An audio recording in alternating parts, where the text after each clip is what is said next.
So the so-called investigations into voter fraud are continuing. The so-called audit in Arizona is still going on. The one where they're looking for bamboo fibers or chili sauce droplets or leftover apple peels or whatever it is that they're looking for. That's continuing. But there is one voter fraud investigation which has concluded, and that's been taking place in Michigan. And we're going to look at the results. This was importantly a Republican investigation. A Republican investigation finds no Michigan vote fraud and deems many claims ludicrous. Now, this is not exclusively all logical from the Michigan Republicans. I will get to that momentarily.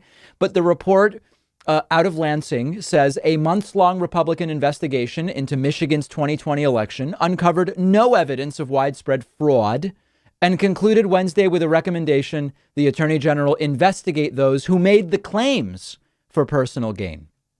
The 35-page report dives deep to debunk conspiracy theories perpetuated by former President Trump and some of his supporters.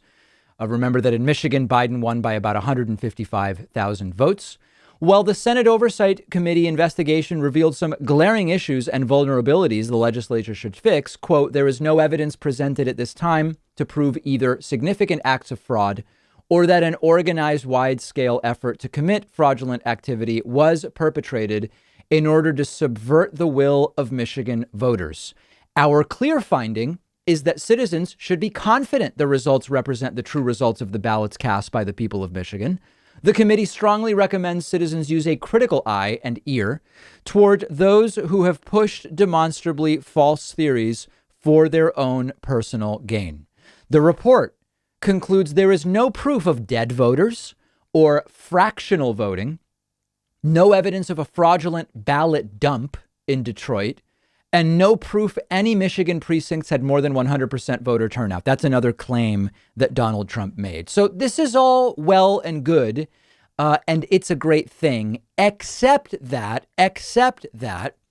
some of the things that are being recommended by Republicans are still suppressive techniques that aren't actually necessary given the absence of fraud. So let's kind of go through this in two parts. If there's one thing that should give us a little bit of reassurance from 2020, it's that, in a sense, the legal system still worked in that it didn't allow dozens and dozens of bogus lawsuits or the Supreme Court, as Trump wanted, to flip the results of even a single state, never mind the election. You had more than 80 of these alleged fraud cases brought forward in different jurisdictions, and courts demanded evidence. The completely unreliable and sometimes potentially delusional so-called eyewitnesses were not enough in just presenting conspiracy theories about what they think they saw or how many sandwiches there were in a van that showed up late at night in Michigan or wherever it was. The conjecture, the lies, the courts did not allow that to push forward these bogus cases. And more than 80 of these cases were thrown out all across the country. In some situations, the Trump legal team, which was this motley crew of sometimes Rudy Giuliani when he didn't have COVID, Jenna Ellis, I guess Sidney Powell was part of it, although then when she was humiliating herself, Trump said she wasn't, whatever. Sometimes they were even laughed out of court. Okay, so that's good. It's good that at least there was this backstop where even some Trump-appointed judges said, there's nothing here. We can't move forward. The concerning part is that even these Republicans who in Michigan said there's no fraud, they have drafted a whole bunch of voting restrictions to fix the system that they claim has glaring deficiencies, when in reality, they are just voter suppression tactics. So things are more complicated than black or white. It's good that even Trump appointed judges didn't allow this trash to move forward. It's a good thing that even the Michigan Republican Party said there's no evidence of actual fraud here. But that very same Republican Party in Michigan is participating in some of these more than 250 nationwide bills to further restrict voting. So like most things in life, it's not exactly black and white.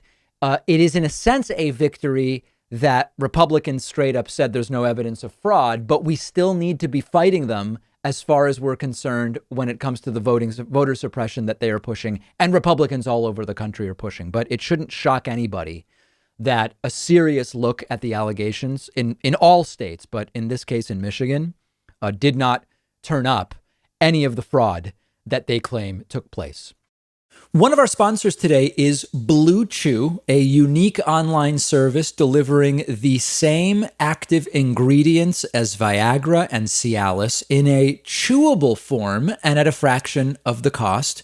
And they're giving my audience an entire month's supply for free. So if you think you could benefit from an extra boost of confidence when it's time, all you have to do is take a short quiz on their website. A licensed doctor approves your prescription.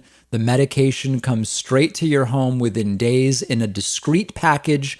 No driving around to the doctor's office or the pharmacy. No waiting around. No awkward conversations with your doctor. All of Blue Chew's tablets are made in the USA. The entire process is just a few clicks. Go to bluechew.com. The link is underneath this video. They'll give you an entire month's supply for free when you use the promo code PACMAN. All you have to do is pay $5 shipping.